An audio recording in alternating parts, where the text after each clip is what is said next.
The Urantia book, section 3, the history of Urantia,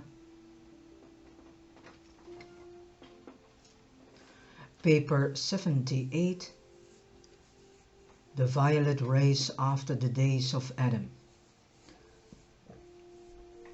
The second Eden was the cradle of civilization for almost 30,000 years. So that's how long the second Eden, the second Garden of Eden, has existed.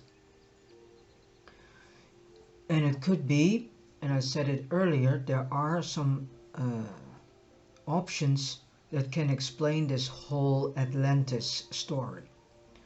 It can be related to the Dalmatia culture. It can also be related to the second Garden of Eden. Here in Mesopotamia, the Adamic peoples held forth, sending out their progeny to the ends of the earth, and latterly as amalgamated with the Nodite and the Sangik tribes, were known as the Andites. So the Sangik and the Nodite tribes went actually together and formed this group of the Andites. And Andites is in it those from the Andon stock, from Andon and Fonta stock, and the Nodites. From this region went those men and women who initiated the doings of historic times and who have so enormously accelerated cultural progress on Urantia. This paper depicts the planetary history of the violet race, beginning soon after the default of Adam and Eve, about 35,000 BC, and extending down through its amalgamation with the Nodite and Sangik races about 15,000 BC to form the Andite peoples, and to its final disappearance from the Mesopotamian homelands about 2000 BC, I mean.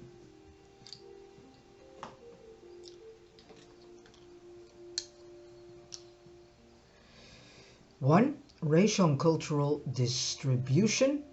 Although the minds and morals of the races were at a low level at the time of Adam's arrival, physical evolution had gone on quite unaffected by the exigencies of the Calicastia rebellion. Adam's contribution to the biologic status of the races, notwithstanding the partial failure of the undertaking, enormously upstepped the people of Urantia. Adam and Eve also contributed much that was of value to the social, moral, and intellectual progress of mankind. Civilization was immensely quickened by the presence of their offspring, but 35,000 years ago the world at large possessed little culture. Certain centers of civilization existed here and there, but most of Urantia languished in savagery. Racial and cultural distribution was as follows. 1. The violet race - Adamites and Adamsonites. So Adamites, these are those that coming from Adam,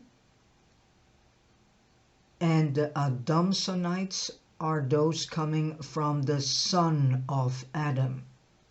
You had also Eve's son. The chief center of Adamite culture was in the second garden, located in the triangle of the Tigris and Euphrates rivers. And this second garden, that is the Eden described in the Bible. well, loosely described, because the description there is also not really complete. This was indeed the cradle of Occidental and Indian civilizations. The secondary or northern center of a violet race was the Adamsonite headquarters, the headquarters of the son of Adam, Adamson, and his lovely lady Rata, situated east of the southern shore of the Caspian Sea near Kopet Mountains. Kopet Dag, and everything in that area that has been found there relates to the culture that Adamson and Rata started up there. From these two centers there went forth to the surrounding lands the culture and life plasm which so immediately quickened all the races. Then we have too the pre-Sumerians and other Nodites. There were also present in Mesopotamia near the mouth of the rivers remnants of the ancient culture of the days of Dalmatia. With the passing millenniums, this group became thoroughly admixed with the Adamites to the north, but they never entirely lost their Nodite traditions. Various other Nodite groups that had settled in the Levant were in general absorbed by the later expanding violet race. Then we have the third group, the Andonites. These are coming from the stock of the first human father and mother, Andon and Fonta. The Andonites maintained 5 or 6 fairly representative settlements to the north and east of the Adamson headquarters. They were also scattered throughout Turkestan, while isolated islands of them persisted throughout Eurasia, especially in mountainous regions. These aborigines still held the northlands of the Eurasian continent together with Iceland and Greenland, but they had long since been driven from the plains of Europe by the blue men and from the river valleys of farther Asia by the expanding yellow race. The fourth group is the red men, whom we nowadays are whom we know better in the days that we live in as the American Indians or Native American Indians. The red men occupied the Americas, having been driven out of Asia over 50,000 years before the arrival of Adam. Group 5, that's the yellow race, the forebearers of the Chinese people. The Chinese peoples were well established in control of Eastern Asia. Their most advanced settlements were situated to the northwest of modern China in regions bordering on Tibet. Then we have Group 6, the blue race. The blue men were scattered all over Europe, but their better centers of culture were situated in the then fertile valleys of the Mediterranean basin and in northwestern Europe. Neanderthal absorption had greatly retarded the culture of the blue man, but he was otherwise the most aggressive, adventurous, and exploratory of all the evolutionary peoples of Eurasia. And a lot of the people in Europe have the blue man, you can say DNA strains or human genome strains in them, and could explain why the things in Europe are as they are now. Then we have 7, pre-Dravidian India, the complex mixture of races in India, embracing every race on earth, but especially the green, orange and black, maintained a culture slightly above that of the outlying regions. Could be also one of the reasons why India and also Africa and South American peoples are highly attacked by so-called Western so-called civilization, and especially so much attacked by the 385 oligarch families and their evil agendas that they are unfolding on these continents. Because I truly have the idea that the 385 oligarch families in this world are doing their uttermost best to kill off all the human races, and thus to kill off actually the original human strains. They know something that the rest doesn't know. 8. The Sahara civilization, the superior elements of the indigo race, and do not confuse this with the New Age indigo nonsense, because that is completely not the same as mentioned here. So the Sahara civilization, the superior elements of the indigo race, had their most progressive settlements in what is now the Great Sahara Desert. This indigo black group carried extensive strains of the submerged orange and green races. If you look at some black people, you can see it in their skin still. And these racial strains of indigo and blue, orange, yellow, green, and especially in the blacks of today, if you look very good in them, in Africa you have very black Africans, then you can see in them the blue coloration in their skin. So they are from the blue race. They have a lot of blue race strains in them, and there are also some in which you truly can see this indigo color. So then you can say they are carrying still forth the indigo human strains. And a few days ago I saw very clearly, I had a group meeting, and there was a dark skinned person, and that had really a yellowish, no, not really yellowish, orangey tint in its skin. So that person is carrying forth the orange human strain. It's interesting, if you notice, you are going to look in a different way to the human skin color. And then we have group 9, the Mediterranean basin, the most highly blended race outside of India occupied what is now known the Mediterranean basin. Here blue men from the north and Saharas from the south met and mingled with Nodites and Adamites from the east. This was the picture of the world prior to the beginnings of the great expansions of the violet race about 25,000 years ago.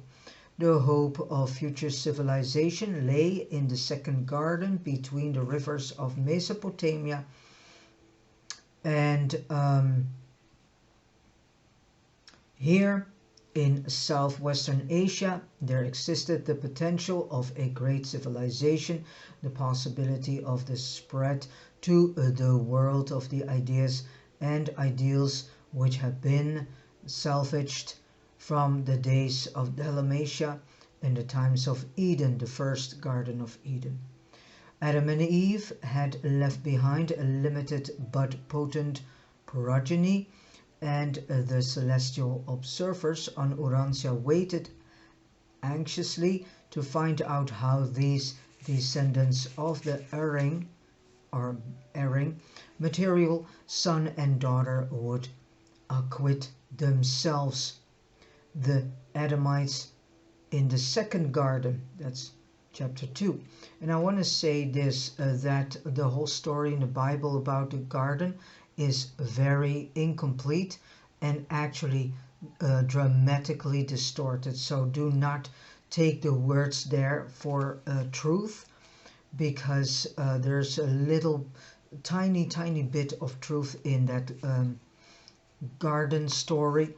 The whole story about Cain and Abel is completely distorted, is incorrect. The story about the creation is so completely distorted and incorrect.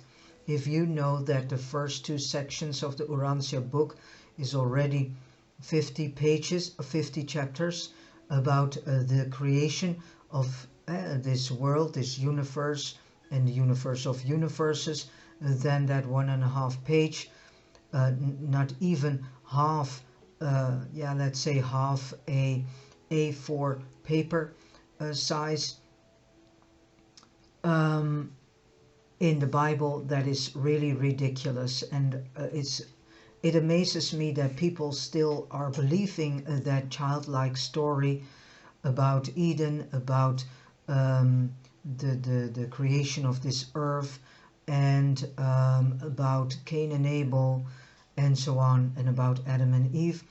The story about Adam and Eve, you can do not take that as for true. Don't do that. That story is so incomplete and is so distorted and twisted that doesn't reveal in any way, shape or form the real Adam and Eve, and it's not even mentioned what they came to do here, and the real Adam and Eve is not expressed in the Bible, as a matter of fact. So too, the Adamites in the second garden. For thousands of years, the sons of Adam labored along the rivers of Mesopotamia, working out their irrigation and flood control problems to the south, perfecting their defenses to the north, and attempting to preserve their traditions of the glory of the first Eden. The heroism displayed in the leadership of the second garden constitutes one of the amazing and inspiring epics of Urantia's history. These splendid souls never wholly lost sight of the purpose of the Adamic mission, and therefore did they valiantly fight off the influences of the surrounding and inferior tribes. While they willingly sent forth their choicest sons and daughters in a steady stream as emissaries to the races of earth, sometimes this expansion was depleting to the home culture, but always these superior peoples would rehabilitate themselves, and they were sent as missionaries to proclaim the message of paradise that is laid in the central universe, for many still known as the so-called kingdom of God.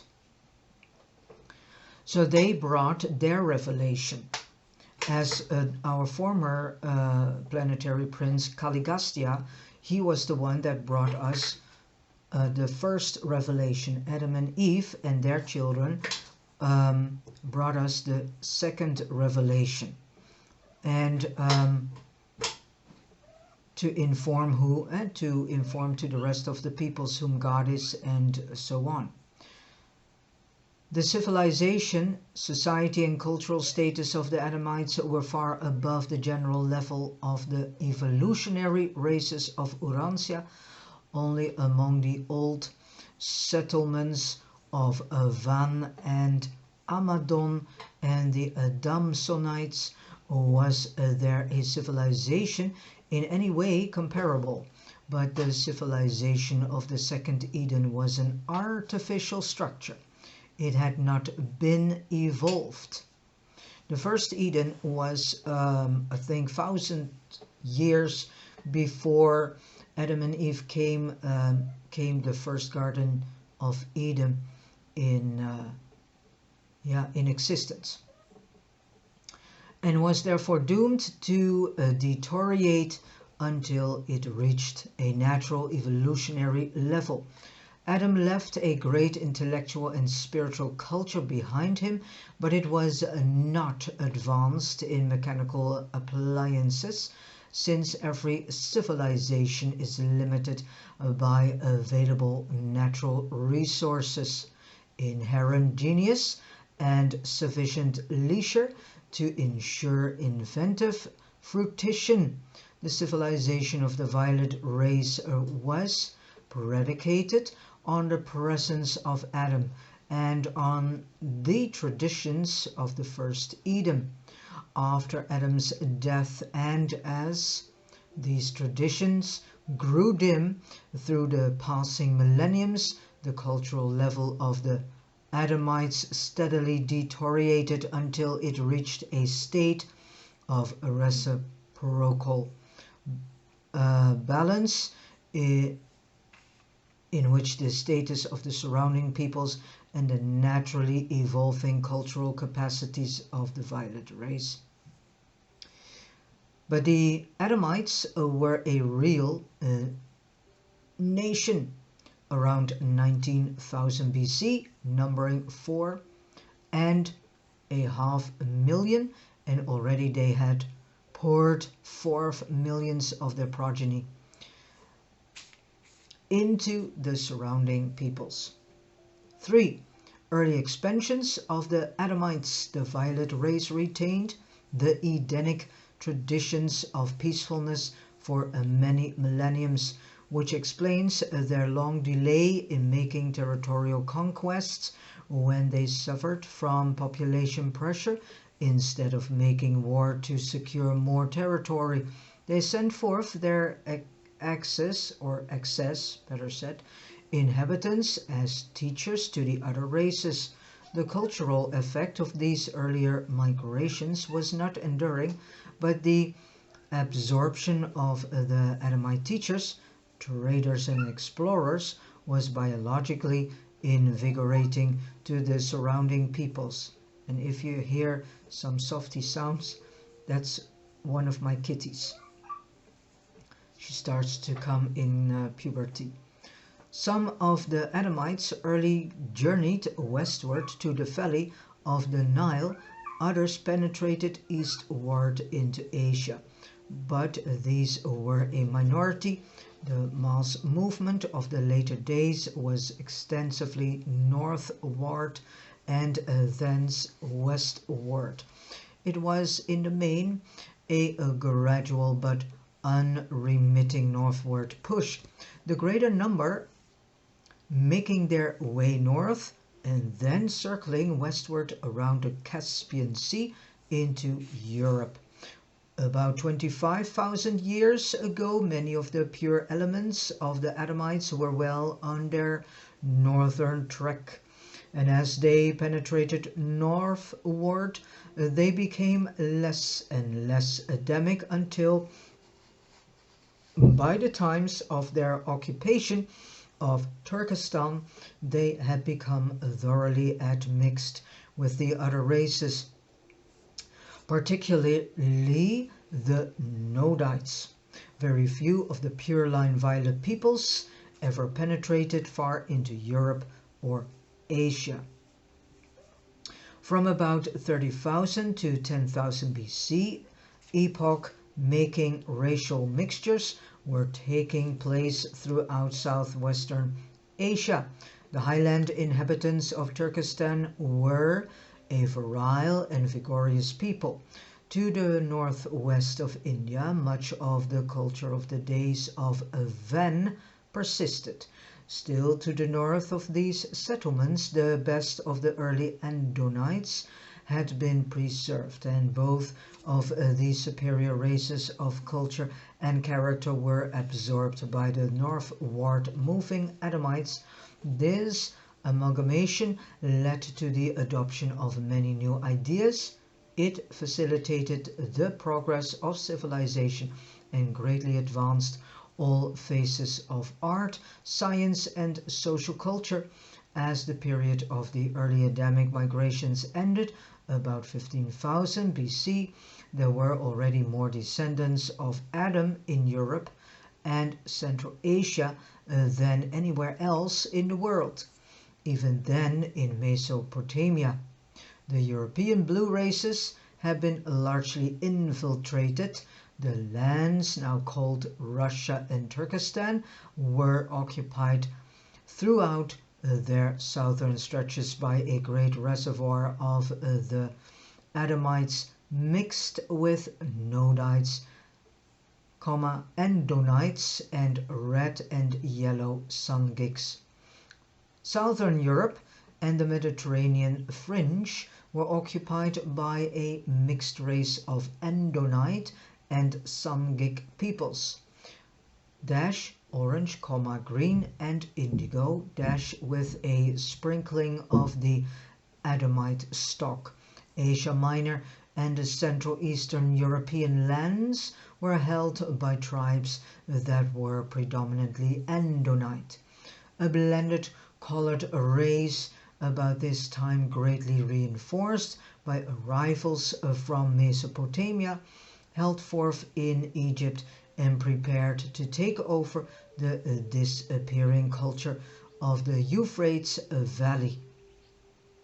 The black peoples were moving farther south and in Africa, and like the red race, were virtually isolated.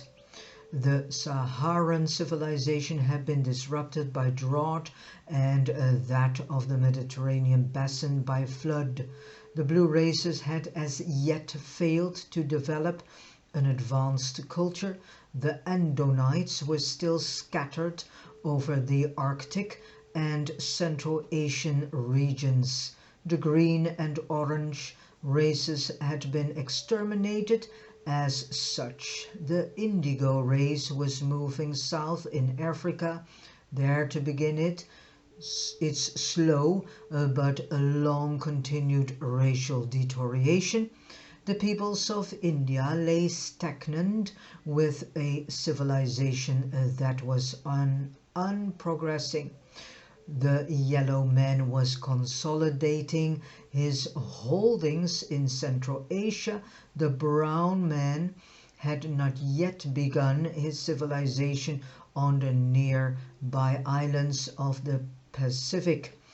The racial distributions associated with extensive climatic changes set the world stage for the inauguration of the Andite era of Urantia. Civilization. These early migrations extended over a period of 10,000 years from 25,000 to 15,000 BC. The later or Andite migrations extended from about 15,000 to 6,000 BC. It took so long for the earlier waves of Adamites to pass over Eurasia that their culture was largely lost in transit. Only the later Andites moved with sufficient speed to retain the Edenic culture at any great distance from Mesopotamia. And then for the Andites, and again Andites are coming from the stock from Andon and Fonta, humanity's first father and mother, so to say. The Andite races were the primary blends of the pure line of violet race and the Nodites plus the evolutionary peoples. In general, Andites should be thought of as having a far greater percentage of Adamic blood than the modern races. In the main, the term Andite is used to designate those peoples whose racial inheritance was from a 1/8 to a 1/6 violet. Modern Urantians, even the northern white races, contain much less than this percentage of the blood of Adam. The earliest Andite peoples took origin in the regions adjacent to Mesopotamia more than 25,000 years ago and consisted of a blend of the Adamites and Nodites. Oh, wait a minute.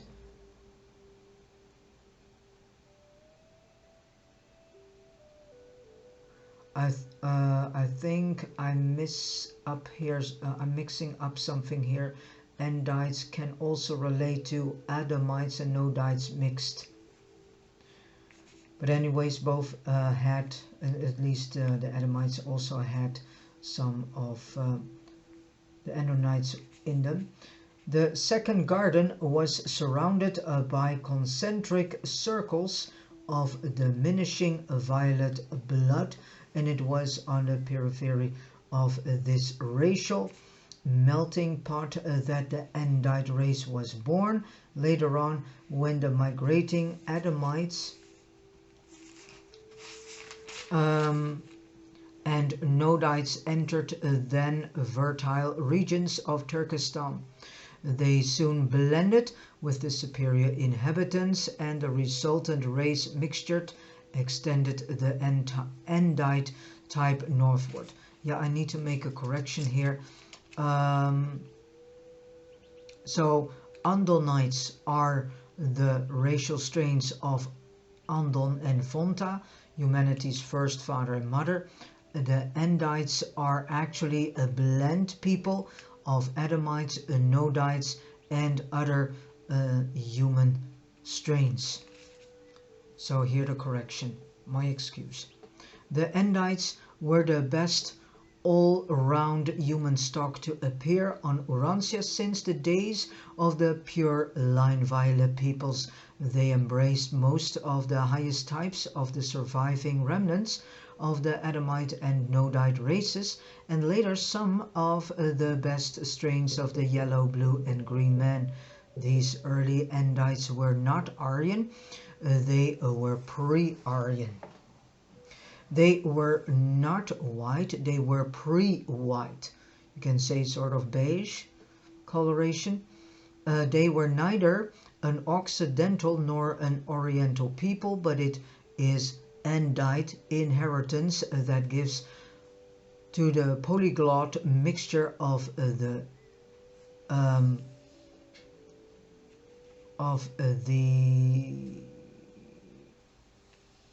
so-called white races that generalized homogeneity, which has been called Caucasoid. So Caucasoid is really a mixture of Andonites, Adamites, Sangik human strains, and other human strains, other human race strains. So the Caucasoid is actually having something of the Adamites in them, something of the Andonites in them, something of the Sangik races in them, and something of other races in them. So Caucasoid is not a nasty sounding word or something. It is really a race, a type of human race. The purer strains of the violet race had retained the Adamic tradition of peace-seeking, which explains why the earlier race movements have been more in the nature of peaceful migrations, but as the Adamites united with the Nodite in the nature of peaceful migrations, but as the Adamites united with the Nodite stocks, who were by this time a belligerent race, their Andite descendants became for their day and age the most skillful and sagacious militarists ever to live on Urantia.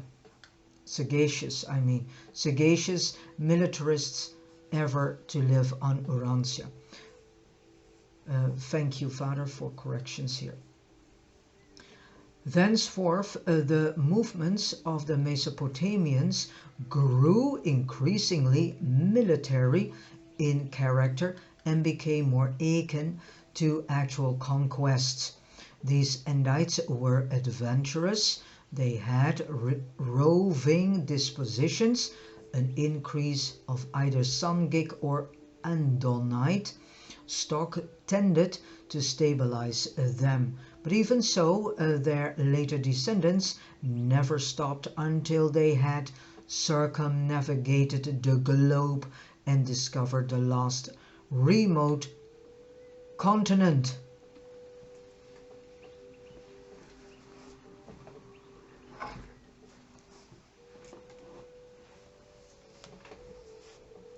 And then point 5, the Andite migrations.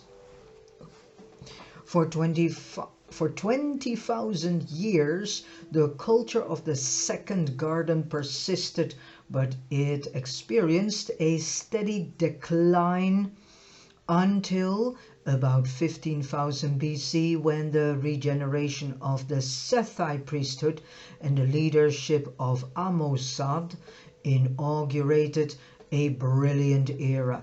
The massive waves of civilization which later spread over Eurasia immediately followed the great renaissance of the garden, consequent upon the extensive union of the Adamites with the surrounding mixed Nodites to form the Andites. These Andites inaugurated new advances throughout Eurasia and North Africa. From Mesopotamia through Sinkian, the Andite culture was dominant, and the steady migration toward Europe was continuously offset by new arrivals from Mesopotamia. But it is hardly correct to speak of the Andites as a race in Mesopotamia proper until near the beginning of the terminal migrations of the mixed descendants of Adam. By this time, even the races in the Second Garden had become so blended that they could no longer be considered Adamites. The civilization of Turkestan was constantly being revived and refreshed by the newcomers from Mesopotamia, especially by the later Andite cavalry men. The so-called Aryan mother tongue was in process of formation in the highlands of Turkestan. It was a blend of the Andonic dialect, so the dialect from Andon and Fonta of that region, with the language of the Adamsonite, so the language that the son of Adam, Adamson, spoke. And later Andites. Many modern languages are derived from this early speech of these Central Asian tribes who conquered Europe, India, and the upper stretches of the Mesopotamian plains. This ancient language gave the Occidental tongues all of that similarity which is called Aryan. By 12,000 BC, the 3/4 of the Andite stock of the world was resident in northern and eastern Europe, and when the later and final exodus from Mesopotamia took place, 65% of these last waves of emigration entered Europe. The Andites not only migrated to Europe, but to North China and India as well, while many groups penetrated to the ends of the earth as missionaries, teachers and traders.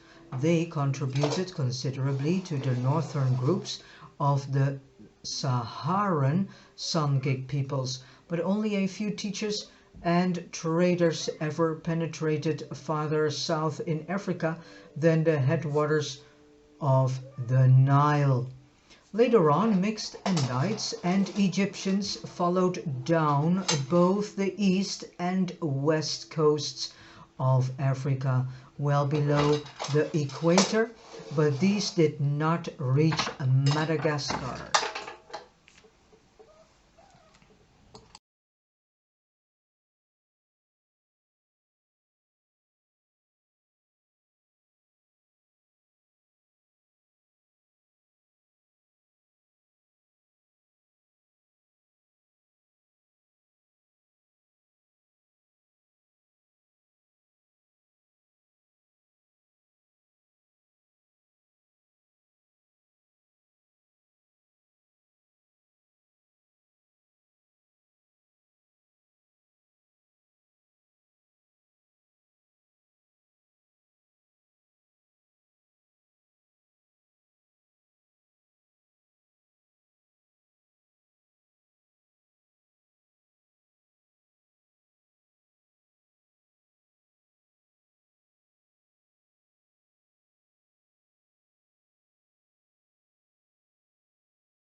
These Andites were the so-called Dravidian and later Aryan conquerors of India, and their presence in Central Asia greatly upstepped the ancestors of the Turanians. Many of this race journeyed to China by way of both Sinkiang and Tibet, and added desirable qualities to the later Chinese stocks. From time to time, small groups made their way into Japan, Formosa, the East Indies and southern China, though very few entered southern China by the coastal route. 132 of this race, embarking in a fleet of small boats from Japan, eventually reached South America, and by intermarrying with the natives of the Andes established the ancestry of the later rulers of the Incas. They crossed the Pacific by easy stages, tarrying on the many islands they found along the way. The islands of the Polynesian group were both more numerous and larger than that they do right now. And these Andite sailors, together with some who followed them, biologically modified the native groups in transit. Many flourishing centers of civilization grew up on those and these now submerged lands as a result of Andite penetration.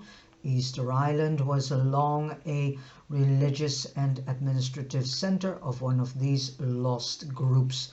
But of the Andites who navigated the Pacific of a long ago, none but the 132 ever reached the mainland of the Americas. The migratory conquests of the Andites continued on down to their final dispersion from 8000 to 6000 BC. As they poured out of Mesopotamia, they continuously depleted the biologic reserves of their homelands while markedly strengthening the surrounding peoples, and to every nation to which they journeyed they contributed humor, art, adventure, music, and manufacture. They were skillful domesticators of animals and expert agriculturists. For the time being, at least, their presence usually improved the religious beliefs and moral practices of the older races, and so the culture of Mesopotamia quietly spread out over Europe, India, China, Northern Africa, and the Pacific Islands. Point 6. The last Andite dispersions. The last three waves of Andite poured out of Mesopotamia between 8000 and 6000 BC. These three great waves of culture were forced out of Mesopotamia by the pressure of the hill tribes to the east and the harassments of the plainsmen of the west. The inhabitants of the Euphrates Valley and adjacent territory went forth in their final exodus in several directions. 65% entered Europe by the Caspian Sea route to conquer and amalgamate with the newly appearing white races, the blend of the blue man and the earlier Andites. 10%, including a large group of the Sethite priests, moved eastward through the Elamite highlands to the Iranian plateau and Turkestan. Many of their descendants were later driven into India with their Aryan brethren from the regions to the north.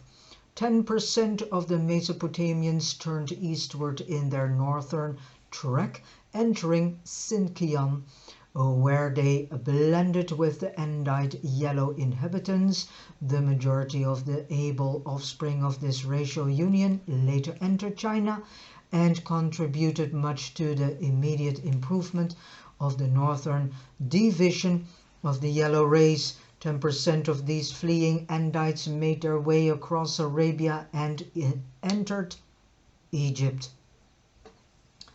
5% of the Andites, the very superior culture of the coastal district about the mouths of the Tigris and Euphrates, who had kept themselves free from intermarriage with the inferior neighboring tribesmen, refused to leave their homes.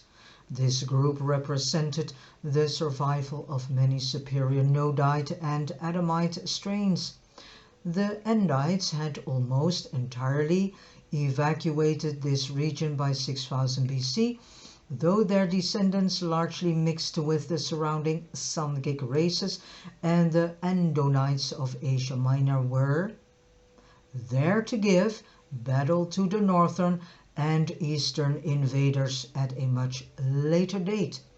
The cultural age of the Second Garden was terminated by the increasing infiltration of the surrounding inferior stocks. Civilization moved westward to the Nile and the Mediterranean islands, where it continued to thrive and advance long after its fountainhead in Mesopotamia had deteriorated. And this unchecked influx of inferior peoples prepared the way for the later conquests of all Mesopotamia by the northern barbarians, who drove out the residual strains of ability. Even in later years, the cultured residue still resented the presence of these ignorant and uncouth invaders. And then 7. The floods in Mesopotamia. The river dwellers were accustomed to rivers overflowing their banks at certain seasons. These periodic floods were annual events in their lives, but now new perils threatened the valley of Mesopotamia as a result of progressive geologic changes to the north.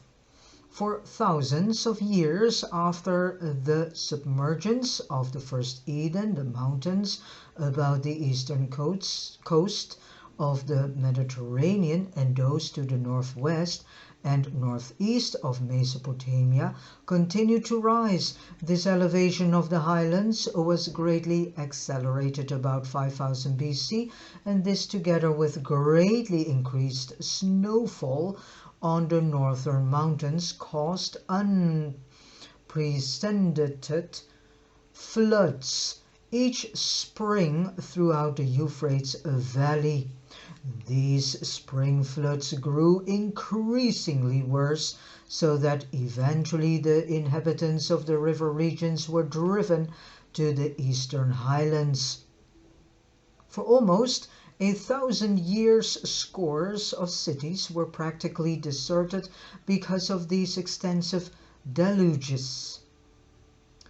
Almost 5,000 years later on, as the Hebrew priests in Babylonian captivity sought to trace the Jewish people back to Adam, they found great difficulty in piecing the story together. And it occurred to one of them to, and here it comes, this is the most important piece of information that debunks the Noah story in the Bible. And it occurred to one of them to abandon the effort to let the whole world drown in its wickedness at the time of Noah's flood, and thus to be in a better position to trace Abraham right back to one of the 3 surviving sons of Noah. The traditions of a time when water covered the whole of the earth's surface are universal. Many races harbor the fictional story, so to say, of a worldwide flood sometime during past ages. The biblical story of Noah, the ark, and the flood is an invention, is a man-created, nicely sounded story, fiction story, fantasy story of the Hebrew priesthood during the Babylonian captivity. There has never been a universal flood since life was established on Urantia. The only time the surface of the earth was completely covered by water was during those Archaeozoic ages before the land had begun to appear. So now we get to see another proof that the Bible is not God's word. It's not a book of God. Totally not. You need to sift the Bible from all of its distortions, incorrections, incompleteness of myths, human fantasies, and so on, and then you will then you will see that you will have a book in your hands that is so thin, and that piece, what is left, that piece is containing some higher spiritual truths.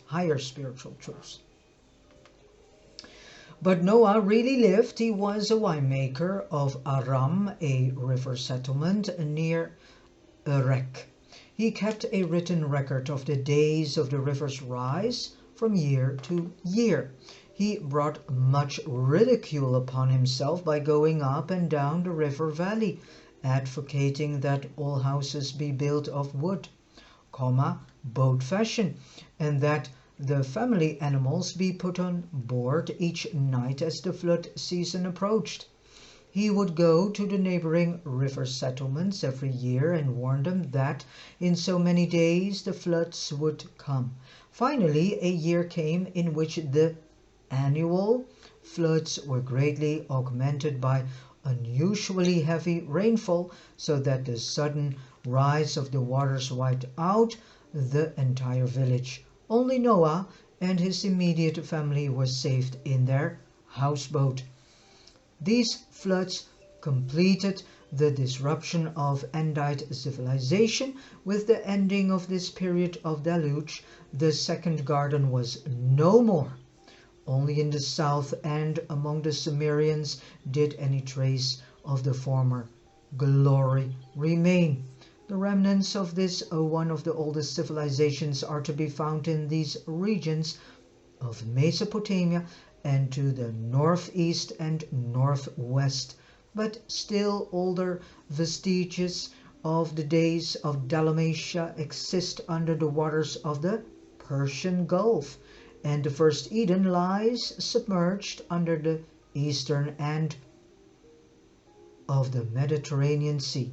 And the last point, number 8, the Sumerians, last of the Andites. When the last Andite dispersion broke the biologic backbone of Mesopotamian civilization, a small minority of this superior race remained in their homeland near the mouths of the rivers. These were the Sumerians, and by 6000 BC they had become largely Andite in extraction, though their culture was more exclusively Nodite in character, and they clung to the ancient traditions of Dalmatia. Nonetheless, the Sumerians of the coastal regions were the last of the Andites in Mesopotamia.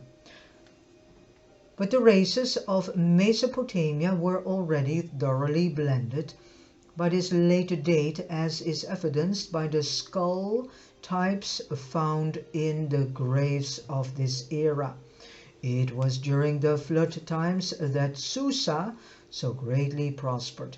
The first and lowest city was inundated, so that the second or higher town succeeded the lower as the headquarters for the peculiar art crafts of that day. With the later diminution of these floods, became the center of the pottery industry. About 7,000 years ago, was on the Persian Gulf, the river deposits having since built up the land to its present limits.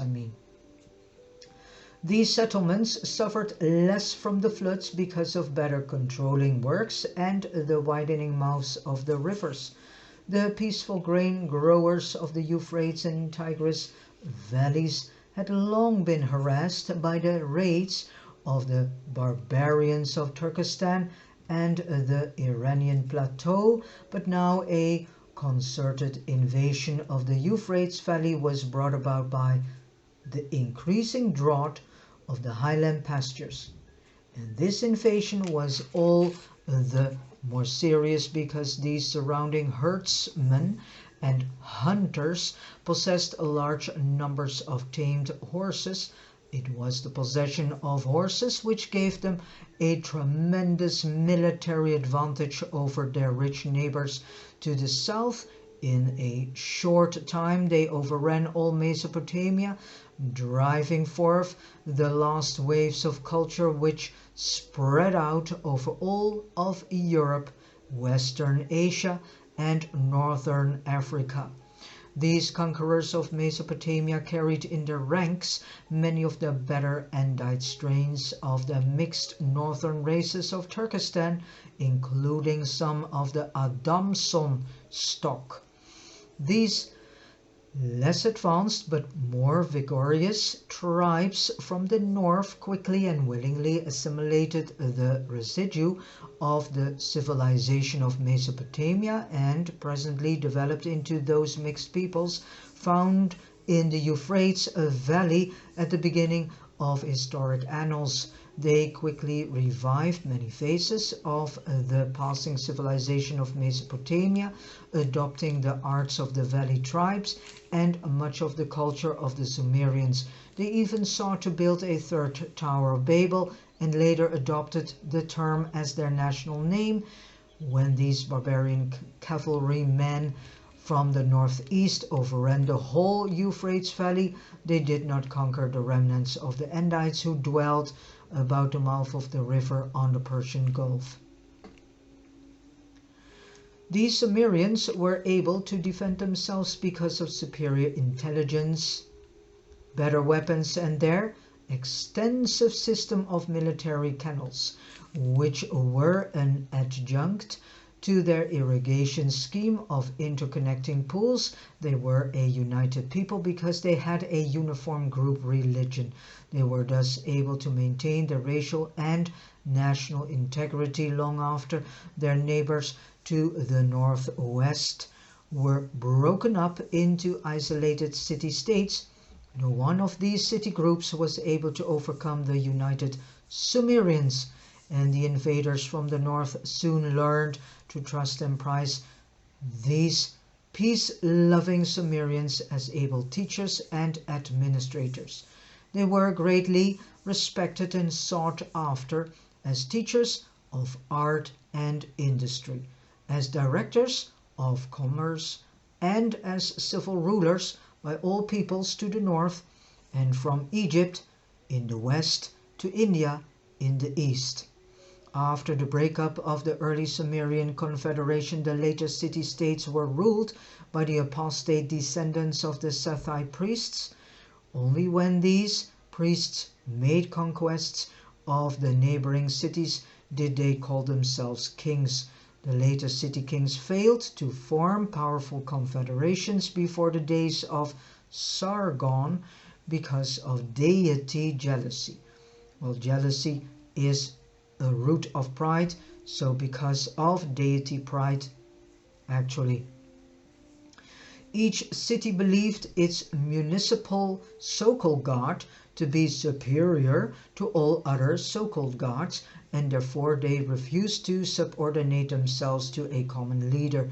The end of this long period of the weak rule of the city priests was terminated by Sargon, the priest of Kish, who proclaimed himself king and started out on the conquest of the whole of Mesopotamia and adjoining lands.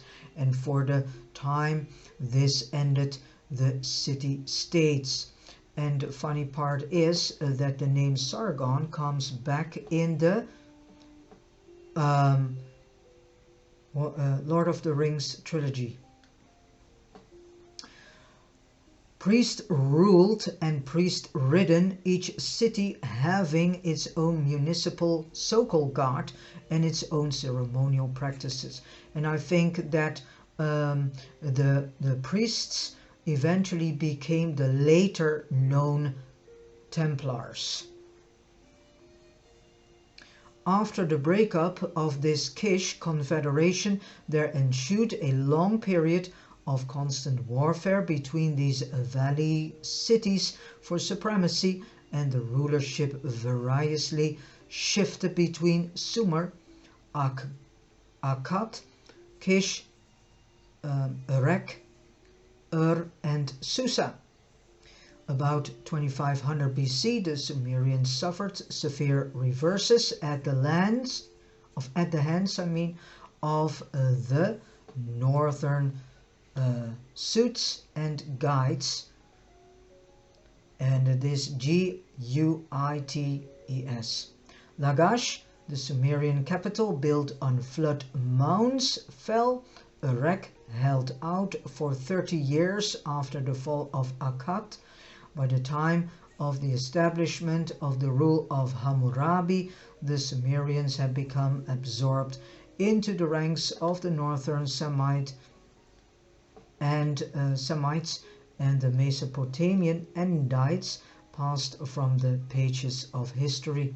From 2500 to 2000 BC, the nomads were on a rampage from the Atlantic to the Pacific. The Nerites constituted the final eruption of the Caspian group of the Mesopotamian descendants of the blended Andite and Andite races. What the barbarians failed to do to affect the ruination of Mesopotamia, subsequent climatic changes succeeded in accomplishing. And this is the story of the violet race after the days of Adam and of the fate of their homeland between the Tigris and Euphrates. The ancient civilization finally fell due to the immigration of superior peoples and the immigration of their inferior neighbors. But long before the barbarian cavalrymen conquered the valley, much of the garden culture had spread to Asia, Africa and Europe, there to produce the ferments which have resulted in the 20th century civilization of Urantia. And with this said, I have come to the reading of paper 78. All the information that I've read is being presented to us by an Archangel of Nebadon. And thank you so much, Archangel of Nebadon, for giving us this very important information that gives us a deeper background understanding of the human races, their migrations and their trekkings and their cultures that are now discovered more and more by archaeologists. With this said, I want to say thank you so much for listening to this audio video, and I wish you all a beautiful, joyful, inspiring and loving day, and let the will of God be the ruling in your life and in your daily activities. God bless you.